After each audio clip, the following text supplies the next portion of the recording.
Your flight was okay? Yes. Okay.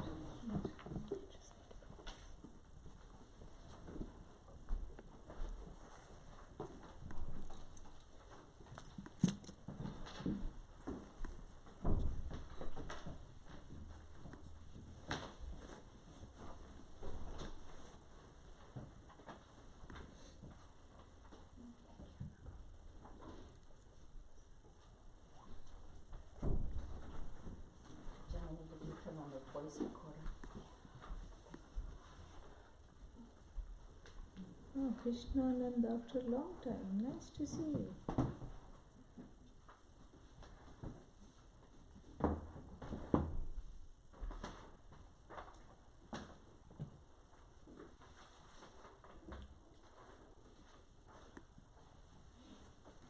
You increase the volume for... I did on the live stream, so Yeah. if anybody's on there and they want to give me feedback, it would be helpful. I give feedback. Thank you, Swamini. Come a little this way, otherwise I'll have to go to the chiropractor after class. Like this. There we go.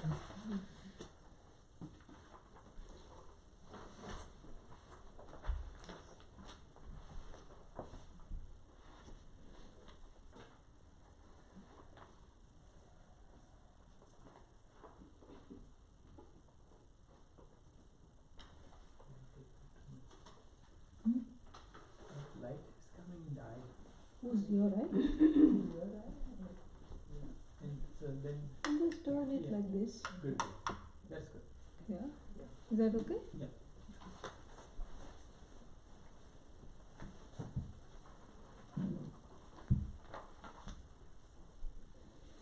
What is your name? My name, I'm Kathleen. Kathleen. Yeah. And you? My name is Jason. Jason.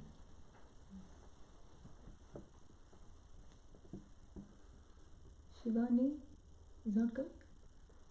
She went to Brighton Bush. Oh, that's right. Yes. Yes. Okay, so we can start. Text, please.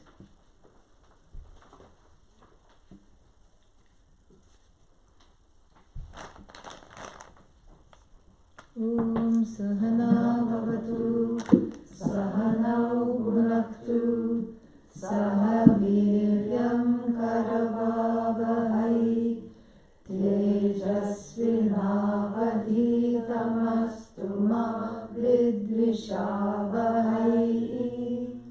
Om Shanti Shanti Shanti.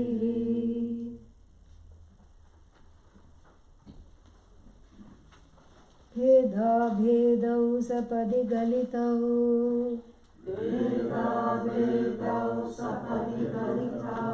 Punya pape vishirne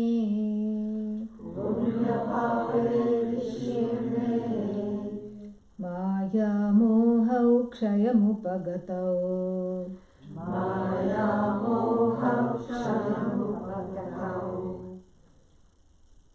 Nashta sandeha vrittehe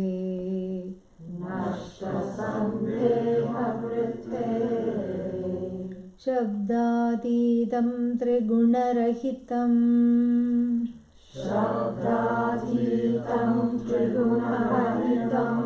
Prapya tattvavabodham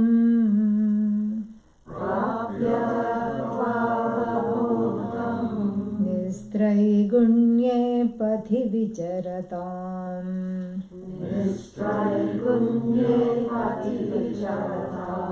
Ko vidhih ko nishedhah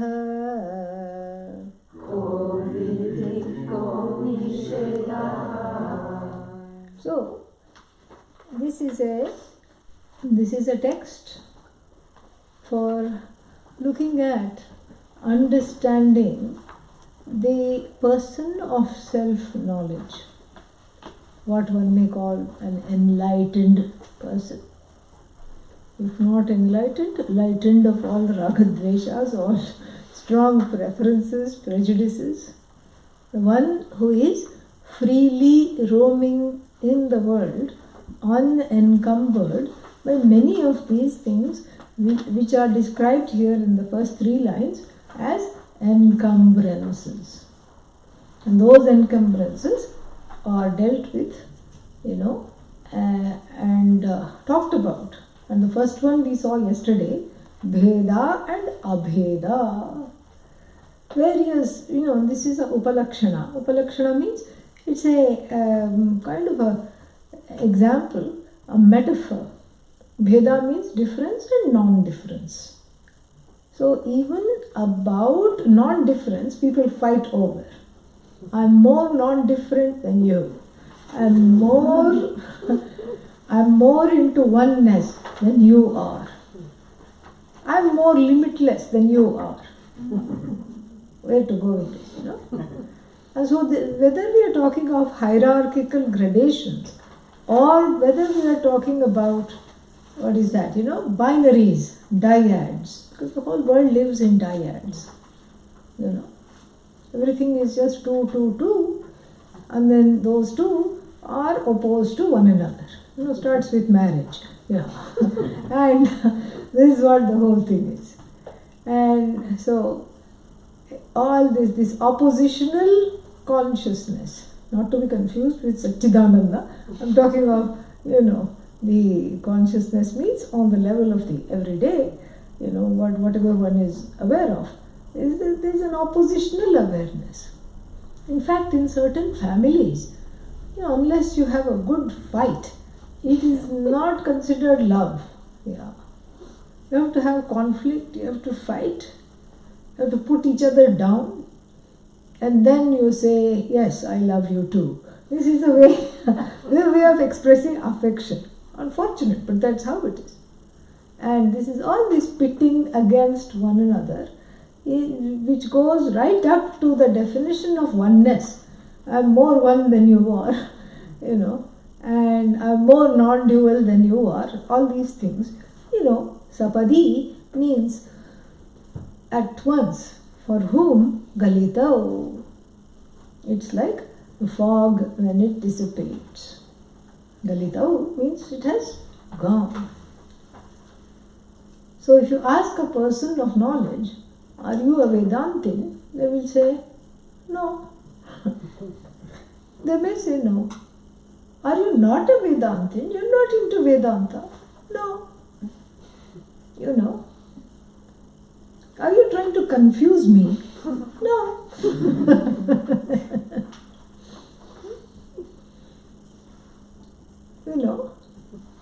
So this is something which is very beautiful to understand, that there are no sides. Why? Because the truth that we are talking about, the one who has inhabited, is without parts, without aspects, without sides, without anything. It just is, and what is happens to be you. That's all it is, nothing else. What more is there to, talk about? So saying, of course, I will talk for the rest of the hour, but nonetheless, this is what the whole thing is. What else is there to talk about means, what else is there to say, about, for these people, there is nothing to say. Nothing to say. And now, so Bheda, Sapadi Galita. So the first thing we understand about a person of knowledge is that there are no sides, there are no 1 and 2 and 3 and 4 and half and more hierarchies, gradations in the mind. It's gone. Why? Because the hierarchies, etc., belong to a mind that is uncertain and insecure. Naturally, because, I don't know who I am, and therefore I'm looking around to see who is doing better than me. Who is better, who is richer, who is more famous, who has more money, who is, whatever, and better than I in so many respects, who is more secure. And this is what one keeps looking.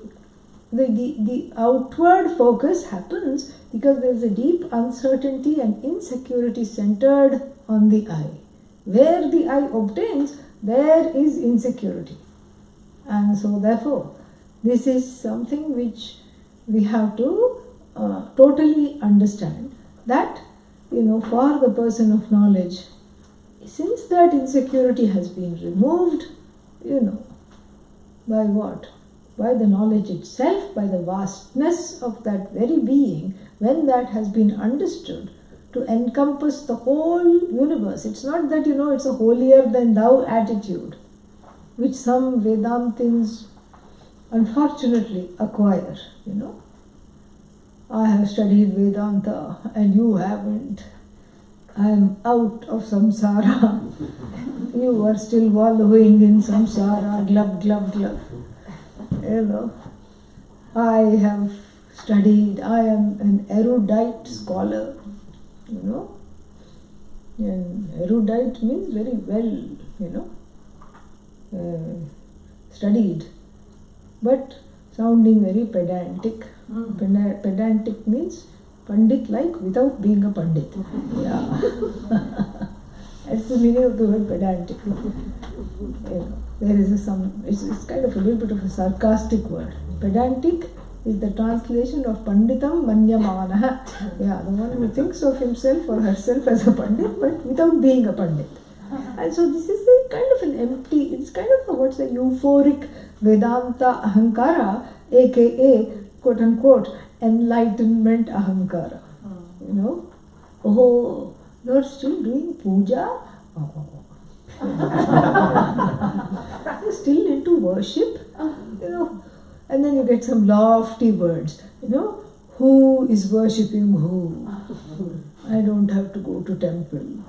I don't have to do anything, and beyond. And there is a persona associated with it, but that's not what we are talking about here. And, that pressure to have a persona. I am now a Vedantin persona. I am now, a sannyasi. I am now in orange persona, Many things are in orange, including starting with construction workers. So, what's the point? Why, what's the ahankara, the ego associated with this persona? Yeah, construction workers are in orange, so many things are in orange. Some people look also orange. And so, so it's not a big deal. It's not hard.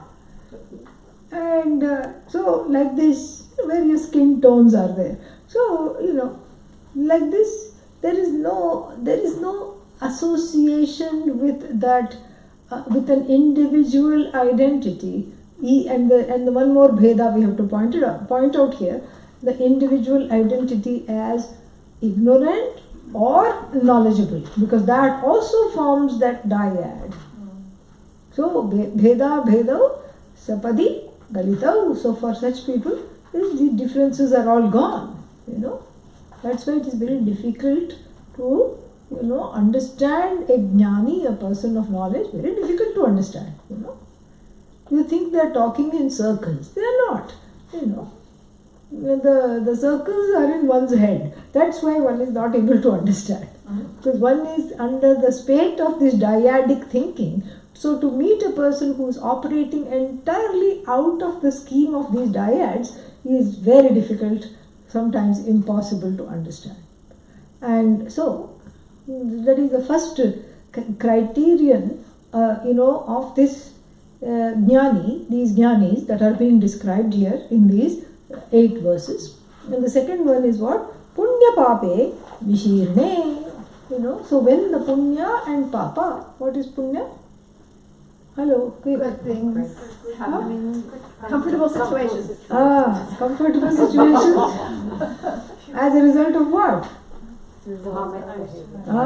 As a result of behavior that is inconducive with what is in tandem with dharma. And then what is papa?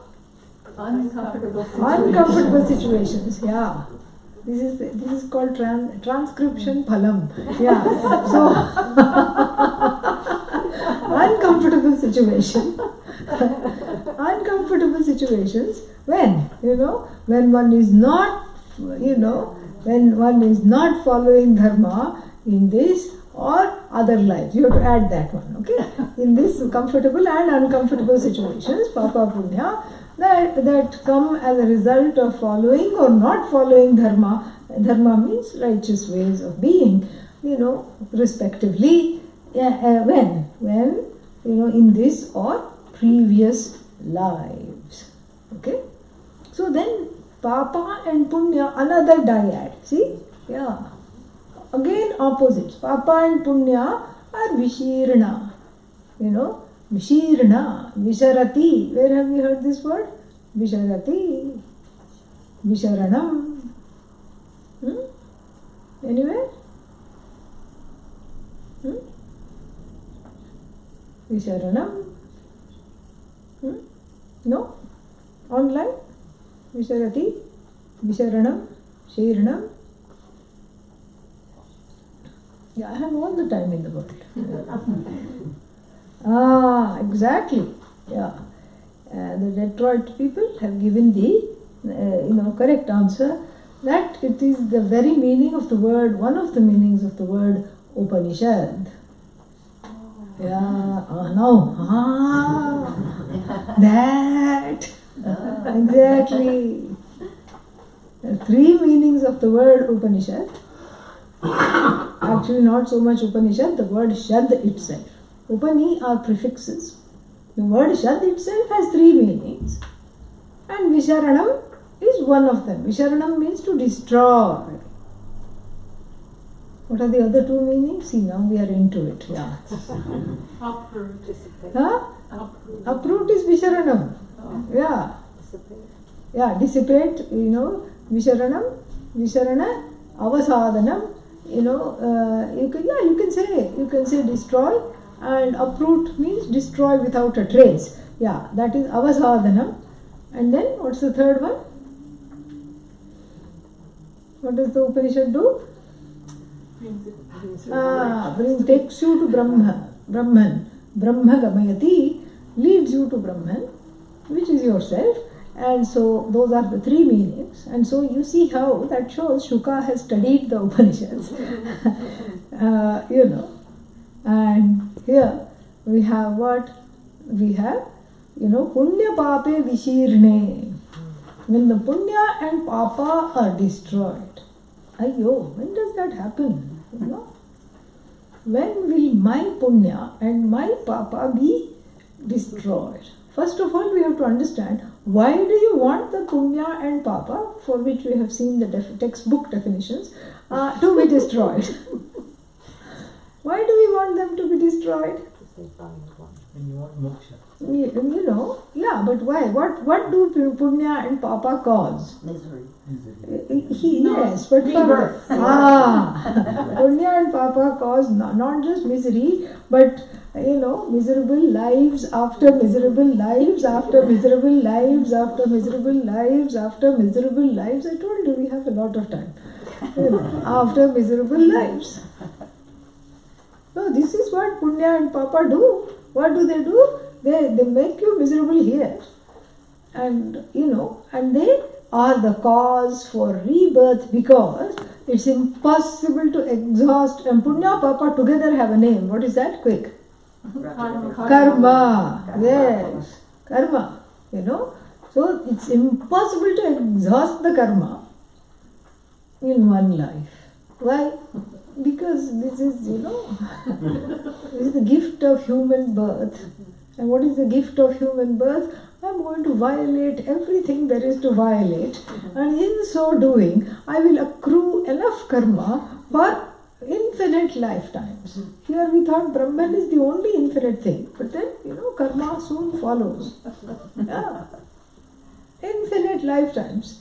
And so here, when Punya and Papa are gone here for the person of learning, for the person of knowledge, the one who has internalized this teaching, what now?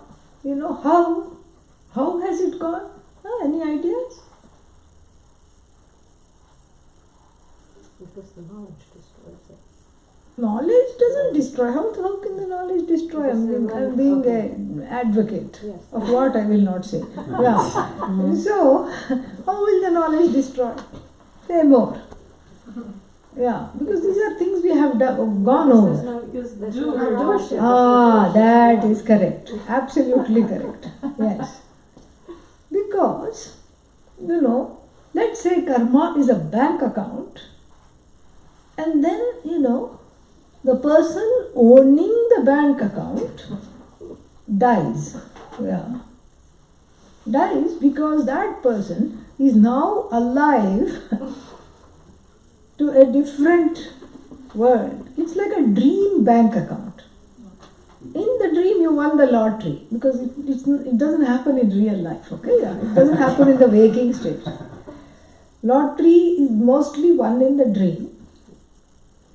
And then you get the check, and then people have taken photographs and everything. This has to be fixed, let's not keep doing this. So the photographs and all these things, and everybody comes, clicks the photos, clicks the, there is a lot of fanfare. Where is this happening? In the dream, yeah, let's not forget that, yeah. In the dream. And then what happens? In the dream also is an understanding that I'm taking this check to the bank. In the dream, you take the dream check to the dream bank, right? Yes. And then the person says, "Would you like to see the balance?" "Oh yes, please." "Would you like me to print it out?" "Yes, please." And then, the teller does something, and when piece of paper comes out, he or she gives it to you, and you look at it. So many numbers, you have to go like this, So many numbers you have never seen. And then you box the air. I'm rich, right there in the dream bank. You dream box the dream air in the dream bank. And you're so happy. And then what? It is Friday morning, okay? It's tomorrow. And the alarm goes, and then, you wake up. What happened to that money? Gone. Went back to that same bank. What bank? The bank of memory and desire, which is the raw material of the dream. Memory of, seeing on the news that nobody had won this lottery for 3 months in a row, that memory, along with the desire, I hope it becomes mine. That was the raw material for this dream. And then the dream here, the dream money is dream punya, okay? Yeah. Dream punya gone, because in the waking state you cannot use that money. It is of no use to you. In the only use you have of that dream money is to be able to meet a friend for coffee and talk to them and just tell them and entertain yourselves. That's all. You say, "Oh, what a silly dream. Do you see? It looked so real." Yeah.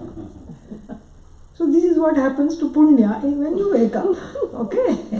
When you wake up out of the sleep of ignorance and out of the dream projection called samsara, which is the result of ignorance.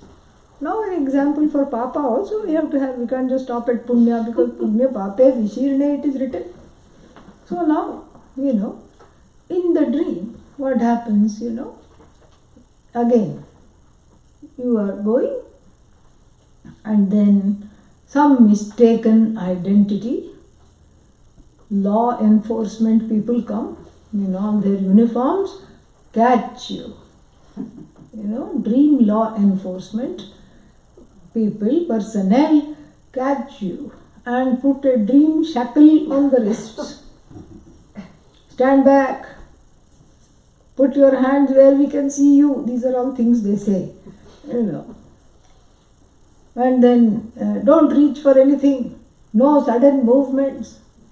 And then we put a dream cuff.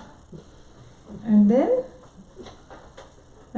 sometimes they cuff also. And in addition to the cuffs. And then they give a cuff to you, and more ways than one. And then after that, they lead you to the dream bars. Yeah, it's not the name of a new chocolate. Yeah, dream bar. Neither it is another bar where you get spiritual in a different way, full of spirit. No, and dream bars means bars of the cage, lockup. You are processed, checked, all your belongings are taken away. Another orange dress is given. It is called jump suit. And I've never understood that, because you're not allowed to jump. You're allowed to be, you just have to be still. I see so many things are orange. So then orange, dress is given, you don the suit, and then clang, and then you are inside. Where? Dream jail, dream suit, and dream bars of the dream cage. And then you are miserable.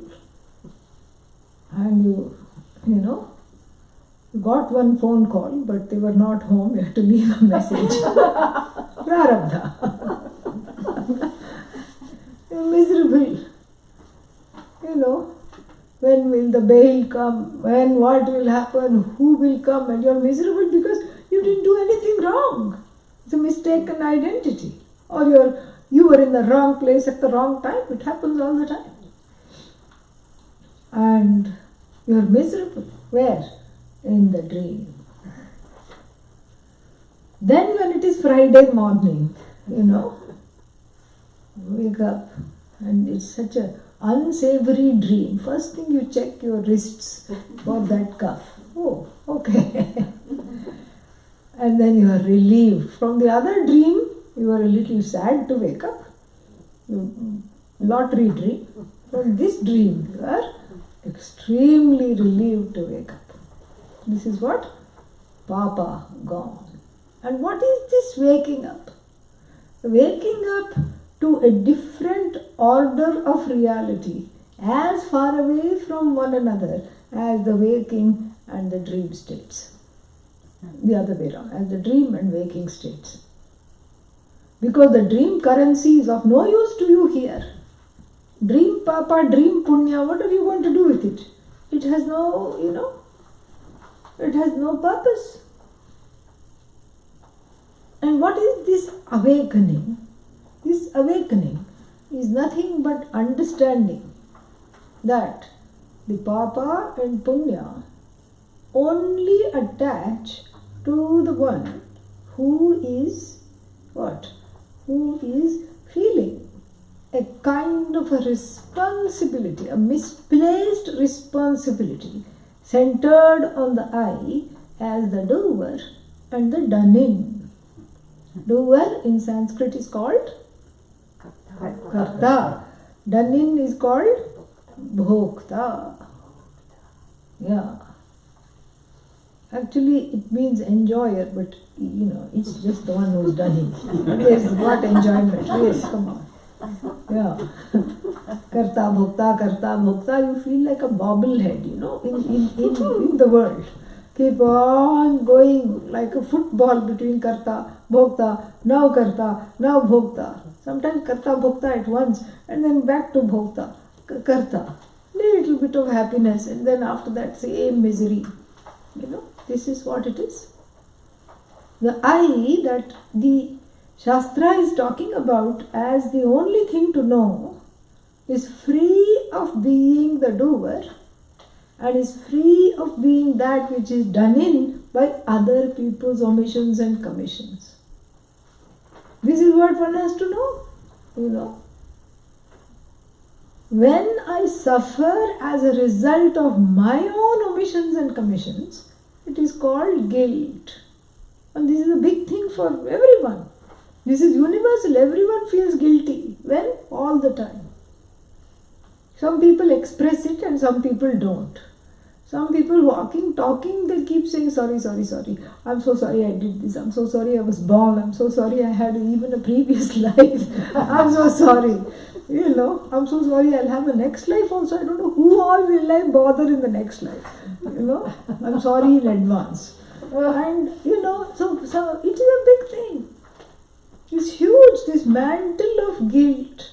And this mantle of trying to just live with oneself, it's painful to live with oneself sometimes. And so this is called guilt. And then when one feels, what's that? Terrorized by other people's omissions and commissions towards oneself. Omissions and commissions are fancy way of saying when somebody does something that they should not have done, and when somebody doesn't do something that they should have done. How could you do this? You are my friend, you shouldn't have done this. And then what? How could you not do this? Why did you forget my birthday? How could you forget? How could you do this? How could you not do this? That is an omission. And this is a commission. So other people's omissions and commissions are the recipe for what? Hurt. Yeah. So this guilt and hurt, karta, bhokta. This bhokta is, either guilty or hurty. Yeah. And like I say, sometimes guilty marries hurty. Yeah. It's actually not a bad marriage because the guilty one keeps apologizing and for the hurt one it's never enough. Yeah. So, therefore what? Therefore, one has to gain this knowledge. No other way. What else can you do? Gain this knowledge. Be free of papa and punya. And papa and punya here, is just this, papa and punya here is all the things that one has done, punarjanma, etc. There is some kind of a vagueness. What happens to all that in the wake of this knowledge? First, you can say that there is a conscious disowning as one is understanding this, that this doesn't apply to me. Okay? That's one thing to understand. And the second thing to understand is that, there is another thing happening. And what is that? What is that thing? That thing is to do with cognitively understanding the karma, this whole karma theory as a model. Just like we have model of so many things, how the planets behave, etc. in astrophysics, physics, etc. We have certain models. So the karma theory is a model. And the model only goes so far, and then its work is done. And here also, karma is like, certain do's, don'ts, etc. All the things. You need to be responsible, you need to do this. This is what we tell children. If you snatch the candy from another toddler, you have to go say sorry. And if you haven't eaten it, give it back. All these things you have to tell. This is all a model because we are telling the child to walk on the path, teaching the child to walk on the path of dharma. Correct? Because that is part of the whole thing. And because there, and this we'll see this in detail in the last line. Because without rules, the society will fall apart. And so those rules are there for a certain reason. They are in place for people's comfort, for being able to get along, for the society to not be chaotic, for people to recognize their place and how to behave in any given situation. And those rules, are part of this karmic picture, karma picture. Karma means what? Action. Action includes result of action. Sometimes the same word is also used for result of action. And so the action, result of action, etc. are just there for the person to be able to understand a few things and grow into one who has internalized the rules. And then what? Then upon gaining this knowledge, the rules, really the Papa Punya doesn't apply, because they are not planning to have a next life, and they are awakened to the fact that this is dream Papa, like dream Papa, dream Punya, as it were. And so it's just like I often use this imagery of the child riding a bicycle with some training wheels, because it doesn't know how to balance, it will fall down, and so the parents put some extra wheels. First they put 2 wheels, then they put 1 wheel, and then that wheel also comes out. So the 2 wheels are Papa Punya to keep you to keep you on the road of Dharma, so that you learn how to balance. Once you know how to balance, you don't need that anymore. You don't need that at all. And therefore, Punya Pape Vishirne, there is no need for Punya also, because there is no desire to go to heaven. I want some Punya because I don't want any obstacles. Because what obstacles? Everything is that person only. And if obstacles come, let them come. That is the whole way in which the person is. And so then what is that, so Punya Pape Vishirne. And Punya Papa goes by Maya Moha Kshayam Upagatau. Maya and Moha are gone. Who are these two people, Maya and Moha? Maya means the ignorance. Maya here, only Avarna Shakti of Maya is being invoked or being talked about. The power of, the goddess to cover. What does she cover? You from yourself. There is a covering, as though covering, and that covering is removed in the wake of understanding the truth of myself through approaching a teacher and studying properly all this. And so then, Maya, and that is Maya. And what is Moha? Moha is the resultant delusion, like what your life looks like if Maya is not attended to. If Avarna is not attended to, what happens to your life is expressed in the word Moha. Simple, that's why it's connected in one, Sandhi. Maya Moha, one samasa. And so, Maya Moha means Maya and the resultant Moha. Moha means delusion. Because if one doesn't know oneself, one is deluded to what one is. And then all these nonsensical definitions will come. Karta, Bhokta, Pramata, Manta, thinker, seer, hearer. But what's wrong with being a thinker, seer, hearer? Because that's not all that you are. Those are just statuses that the I assumes in any given situation. It's not all that you are. And then, mother, father, son, daughter, these are all roles. You are that which is beyond all the roles. All the roles are you, but you are not any one particular role. And this is what one has to understand. You are not any one particular thing, because you are vast, limitless, to bless everything without being any one thing. To bless all states of being, sleeping, waking, etc. And to bless means to abide as the sleeper, waker, dreamer without being either sleeper or waker or dreamer. To abide as thinker, seer, hearer without being thinker, seer or hearer.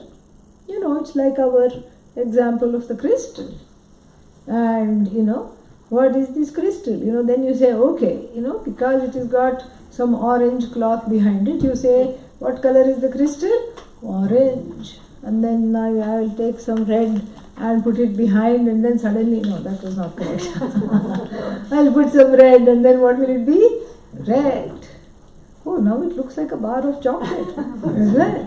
Yeah. So then, you put some white behind and then it'll look like it's white. But really speaking, it dawns on the color of whatever is, backing it without actually, quote unquote, becoming that color. So too the I, the Atma, is free of all statuses, all identities, even the ones that are very dear to you. And people are very hung up on certain identities. Even the most basic identity, man, woman, transgendered, whatever it is, or even those identities, the more one clings on to them.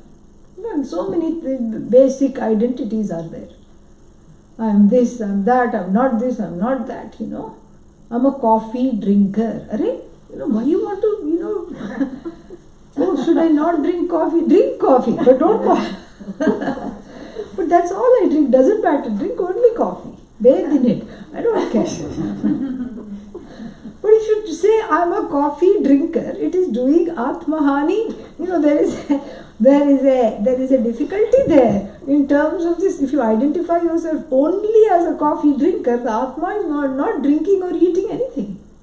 Remember those, the bird analogy. And also remember the two people drinking in the cave in the Kathopanishad. So then what should I say? As though coffee drinker. Because that's not all that you are. But then nobody will be my friend if I keep talking like this in the world. Can you fix this once and for all, please? Thank you. Yeah. So, you just take it there and fix it. I don't want this to happen again because it's distracting. So,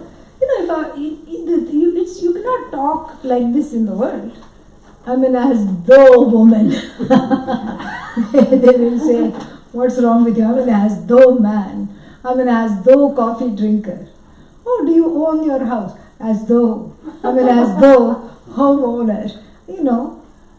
But that's true. But you can't really talk like that because, you want to still have a few friends in the life. You want to have a few friends. And so, therefore, you can't, actually talk like that. So, therefore, what? So, therefore, the as though is said silently. The as though is part of your understanding. Understanding, you say as though, but then you can just say, I'm a coffee drinker without really, at the same time knowing that it is an as though identity.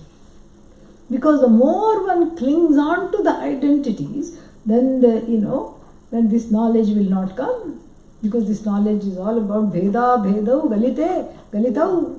This is all where all the differences, all these identities, everything, right up to the most basic identity, this is my gender, this is that, this is my age, this is my height, all these things, are questioned and let go of. Even the most basic thing. If not, if you don't need to advertise it, that's wonderful. Cognitively, it is let go of. And it has to be. And, this is something which is talked about as moha. Because one doesn't know what one is, one comes under the spell of defining oneself because there is this push to be someone. One is hardwired to be important without knowing that you're the most important person there is. One is hardwired to be unique and one is hardwired to be a certain way, and then that desire to be unique makes one define oneself in new ways which immediately become more and more limited. That's what the whole thing, you're adding on new limitations, limitlessly so. And then what happens? Then we have a problem, because then I'm a series of finite identities, and this finite identity does not have the capacity to be comforting to me, and I'm left uncomforted, I'm left still insecure, and as a result of the insecurity I take on more identities. I grow old, I shall wear the bottoms of my trousers rolled. Yeah. T.S. Eliot, the love song of Alfred J. Prufrock. Very interesting. Yeah. Very lovely poem. Fantastic poem. Really is talking about this. Yeah. But then, there is a contention that T.S. Eliot was not the poet, his wife Vivian was, and he stole everything from her and put her in a mental institution. But that's not the topic of these lectures. So, this is the love song of Alfred J. Prufrock, where everything is just inane and mundane because of all these identities. And here the boredom of living these identities repeatedly is talked about in this poem very beautifully. Let us go then, you and I, while the evening is spread against the sky, like a patient etherized upon a table. Already, one is in a coma. It's a comatose evening. And it's a kind of a, transposition. It's a superimposition, because it's not the evening that is comatose. What is comatose is the person. The people in this evening are comatose. And then, they are in some kind of a living room. And then, throughout the evening, people come and go, talking of Michelangelo, all these inane, mundane things. This is moha. The pressure to talk about Michelangelo without knowing anything about Michelangelo. The identity that, or even the identity that I'm an erudite, Michelangelo person, Michelangelist and specialist. This is all a pressure, and it's depressing ultimately. And then therefore he concludes, what is happening? Years of my life I have kept on going, and eating little bites of nothing, he says. Bites of whatever little appetizers that they have. These are all socialites. These are all socialites in the turn of the last century England, and they are coming and going and they are having fun, and supposedly. But really speaking, they are extremely bored. And then finally he says, how should I'm also growing old. How should I stand out now? So he muses, I grow old. I think I shall wear the bottoms of my trousers rolled like a teenager, so that I look, I look young. What else to do? So this pressure is moha. The pressure to look young when one is not. And the pressure to look, a certain way. The pressure to be excelling in some stupid thing or the other. All because of the maya of not knowing the truth of oneself. This is what the whole thing is. Very sad. But here it is. So then what has happened to this fellow? These people here, these people who are being talked about have, maya, moha. For them, both maya and its sister or brother, rather it's masculine, maya and its brother moha, kshayam upagatau. Yeah, meaning kshayam upagatau means they have gone to rot. They have decayed. Yeah, maya has decayed and moha has cavities. And so both of them are gone. This is a kind of a poetic way of saying maya gone, moha is gone, both of them bye bye. Maya moha kshayam upagatau. Maya, not knowing the truth of oneself. Moha, therefore coming in the state of thinking that I am not this, I am not that, coming to wrong conclusions about the nature of the I, and then giving oneself a scare as a result of that. Yeah, that's all it is. All you have to do is look in the mirror and you go, yeah, this is what it is. And but for these people, the people of knowledge described here, neither maya nor moha is in the picture. Gatau, they are gone, upagata, gone from oneself. How? Well, they decayed and then they left. They composted. That's all it is. And then what? And why did they do that? Because they are all nashta sandeha vrittaha nashta sandeha vrittehe. So vritti means mind here, thoughts. Sandeha vritti means the one who has thoughts full of doubts, doubting thoughts. We even have a name, doubting somebody. Thomas. Yes. Poor Thomas. But whoever it is. But anyhow, that's just an expression. Must have come from some story. It's an idiom. So it's a doubting Thomas and or Thomasina, and this is what the whole thing is. A doubter, a skeptical person. And in the Bhagavad Gita there is an expression, Samshayatma vinashyati. What does that mean? The person who has a doubting mind perishes. Mind doesn't perish. The person, the entire person who is identified with that mind is destroyed. Destroyed means is not available for these teachings. Gone, And so the entire person is destroyed. The one with a doubting mind is gone. And so here, what are these doubts we have to see? Doubts having to do with, those are generally what are the doubts? The doubts come from a sense of having to do with the insecurity centered on oneself. Insecurity is there means, if insecurity is there, distrust is always there. They go together. Distrust, mistrust. A deep sense of distrust about the world in general, is there. Why? Because it's connected to insecurity. How did the insecurity come? Because I could not trust the primary caregivers. This is what. I could not trust the primary caregivers, and so as a result of that, doubt is born. And can you take care of me? No, you can't, because you're obsessed with yourself. And that is one of the caregivers, supposedly. And you ask, then mentally you ask the other one, can you take care of me? Well, you're not obsessed with yourself, but you're not here. You're never there. Or you're, here today, gone tomorrow. Inconsistent. Or, or demeaning. Or so many things. So the distrust and the insecurity, so the distrust is there, and as a part of the unconscious, and that distrust and insecurity are linked.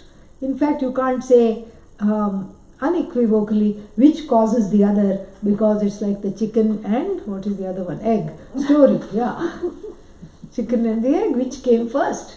So likewise you can say, insecurity came first and that caused distrust, but equally you can say distrust came first, leaving in its wake insecurity, manifesting in its wake insecurity. But it doesn't matter. You don't have to trace which came first. Both of them are there. That is all we need to know. And so the doubt and the insecurity, and that doubt, is projected onto the universe. With everyone. Very difficult to trust. That's why in this generation, whatever they are called, X or millennials or whatever they are called, millennials, they don't want to get married. Yeah. Nobody wants to get married. And you ask them why, there is no trust. Yeah. There is no trust because it is a commitment. And for commitment there has to be trust. And there's a great fear of betrayal. And so this is what the whole thing is. And so that doubt, and with that, that doubt has to be resolved. The antidote or the antidote for this, for this doubting mind is devotion and, having the courage to trust at least the teacher and what the teacher teaches. It is a leap of faith. It has to be a quantum leap of faith. And without which the knowledge will not take place. And it is very difficult to get there. And many times, one is a work in progress. Yes, I'm there, I'm about to jump, I've not yet jumped. I jumped a little bit but came back. This is the kind of a thing. And so, but one has to go there, because that doubt is a placeholder which is holding one in a kind of a stagnant Maya, Moha, what is that? Matrix. MMM. Yeah, very nice. Yeah. Maya, Moha, Matrix. Is holding one in the Maya, Moha, Matrix, and to break out of this, Maya, Moha, Matrix, what does one have to do? One has to make a quantum leap from doubt to antidote. Yeah. And what is the antidote? The antidote here in Sanskrit is called Shraddha. I cultivate and discover the ability to trust again. Yeah. So what if so many times the trust was not fulfilled? So what if I was betrayed? And then you have to also tell yourself one thing. Now I'm old enough, even if I'm betrayed, I can take care of all the inner children. I can take care of myself. And I really need this knowledge, so I'm going to give it another try. That's what it is. And that's what brings the person to the teacher and makes one commit to the teacher, and that's what allows the knowledge to take place, allows the knowledge to be internalized, like a baby eating, And when the baby is small and you're just putting things, it just opens the mouth. Any baby, even the baby of the bird, it doesn't sort of say, is this organic worm? Did you bring me an organic worm? Did it grow in organic subsoil? And how did you catch it? Was it already eaten by some other bird and you are giving me leftovers? Have you chewed it up properly and then you are putting it, because my digestive organs are very small and I'm just cheap, sitting here, crying for food. It doesn't do that. It just opens the mouth. And the big mummy bird puts it in, or the daddy bird feeds it, and it just has to swallow, And this is fine for the baby. But once one is grown, that to a human being, very difficult. Shraddha is extremely difficult, terribly difficult. But it has to be discovered. The potential for it is there, but it has to be discovered, it has to be cultivated. The fire of Shraddha has to be kept burning. This is how they became, enlightened. They became people of knowledge, called jnanis in Sanskrit. They became jnanis because they were finally let go of nursing these doubts, and that, especially in the spiritual situation, is very important. And that's why a lot of people, I find, are comfortable, having dead gurus. Yeah, because you don't have to deal with the person, You can read about the dead guru, and you can, and nothing wrong. But then, if your Shraddha, if your faith, and if your, belief, and if your reverence towards the guru that has passed on is really true, that guru will take you to a live guru. The blessings of that guru will take you to a live guru. That is how it works, because the knowledge is live. And that is what has to happen. At that time, one cannot just be, midstream, should I cross or not, Look at the alligator there. And then you can decide, should I pet it or not? This is the alligator representing samsara. This is what happened in Adi Shankara's life. Adi Shankara was 8 years old, 8.5-year-old boy, had just had his thread ceremony and went to the river to bathe. Before that he had said, why should I have the thread ceremony? Why don't I leave house? And the mother said, I don't think so, And then in between the thread ceremony and this incident that I'm about to narrate, the alligator incident, his father died. And so more of a pressure, especially if you're the only son, or in the Hindu tradition, then you're supposed to take care of the the surviving parent, and you're supposed to take care of the parent and all these things. So at 8 years old he was burdened with similar trajectory in Pujya Swamiji's life, who also lost his father at age 8. And this is a little bit of a, what's that? Detour, you know, a little bit meandering on the side. But, you know, I'll just finish that story. So, after Swamiji's father passed away, baby Swamiji was found, you know, young Swamiji was found playing with marbles on the roadside, just outside his house. And, you know, and everybody, some uncles and all came and scolded him. He said, don't you know, your father has just died and here you are playing a game? What's wrong with you? You know, you shouldn't be doing this, you should be sitting and crying. And the 8-year-old, you know, Swamiji to be said, is that going to bring him back? Will that bring him back? And even the uncle had to say no. So why should I cry? That's what he said. And so similarly, Adi Shankara, you know, in the 6th century, lost his father. And then, you know, the story goes that he went to, you know, offer his prayers. You do that for the son and everything, standing in the river, and also to have a bath. And then what happened was that, you know, one alligator caught hold of him. The alligator is always, you know, symbolic of samsara. Samsara means anything that catches in life is called samsara. And, you know, anything that you're not able to overcome, feelings, you know, pains, sorrows, all this is samsara. Alligator catches the boy's legs and is ready to drag him in for lunch. And then somebody one of the bystanders ran to the house and told the mother, you know. And the mother came running, and the mother was watching helplessly along. By this time a small crowd has assembled, and they were all watching helplessly in the bank of the river, watching that area where the boy is, you know, struggling for his life, turned red. You know, a small area is turning red, he's losing blood. And then, you know, oh God, please help, she cried. And seeing his mother, Adi Shankara said, you know, if you give me permission to renounce this world and become a sannyasi, the alligator I know will leave me. And before, you know, before also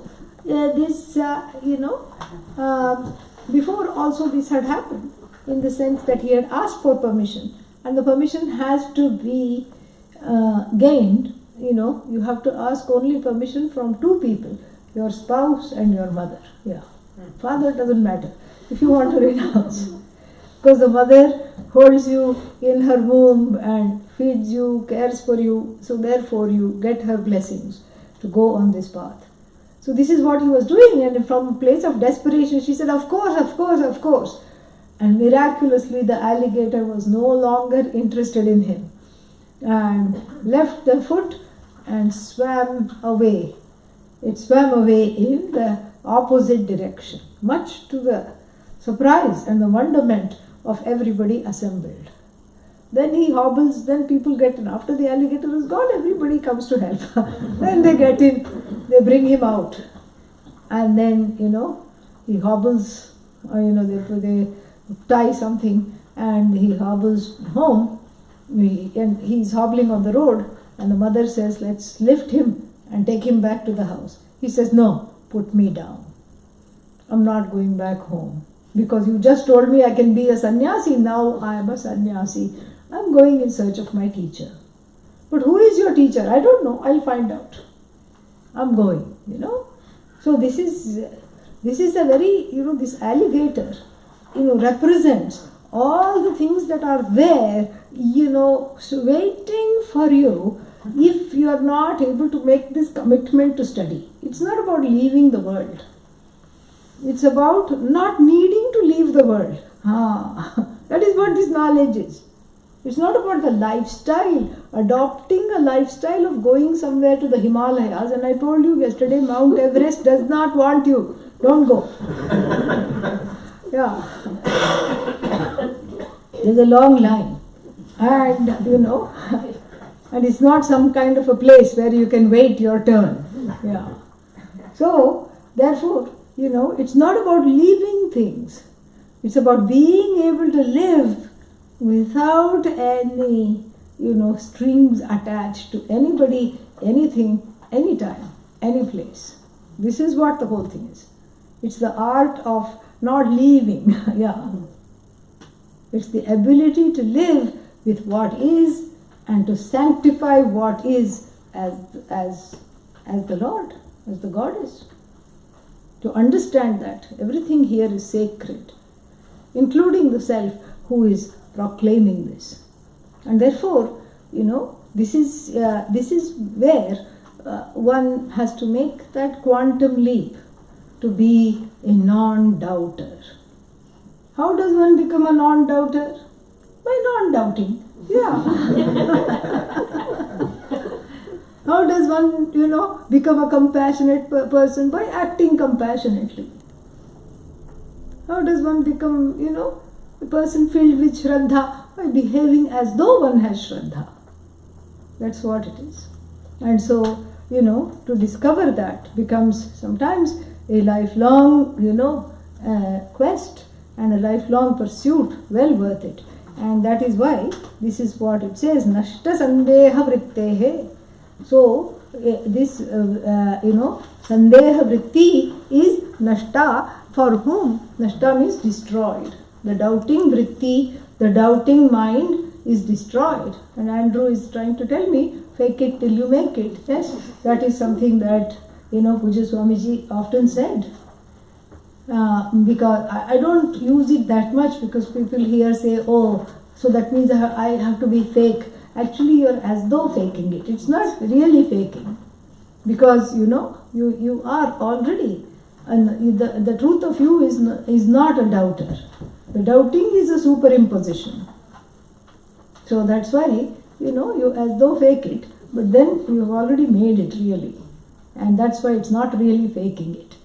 So then, Nashta Sandeha Vrittihi means the person who is free of, any kind of doubts.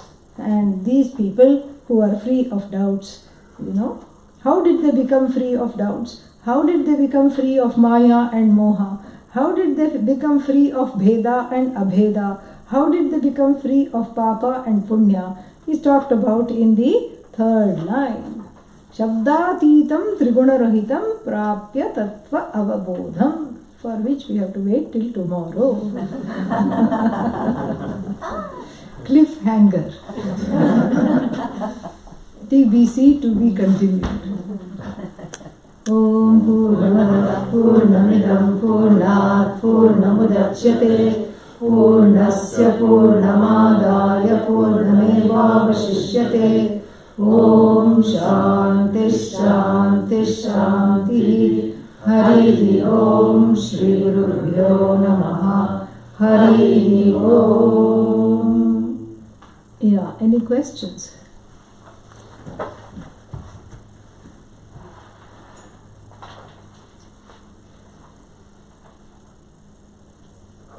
Any questions? Yeah. When you feel like maybe you just don't care about something, you feel like maybe you're unattached. Yeah. I'm unattached. I don't care how this goes. It can go this way. Yeah. How do you know if you're unattached or you're just in Thomas? Ah, that's a good question. Yeah. You have to see if it's just applicable only to that one situation, or the things that you would generally be joyful about, that everybody would generally be joyful about, like the sunrise, sunset, a smiling child, a flower. If you're responding with melancholy to everything, then these two might be coming under that spell. Otherwise, it might be that you really don't care, and that's a good thing. So you look at the same thing with other situations, what you have, and then you can see. Yeah, you can catch up, no problem. Any other questions?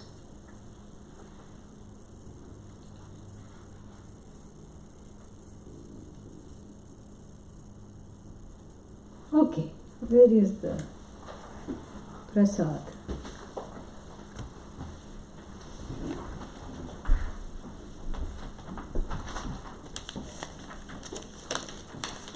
Mix this also in that.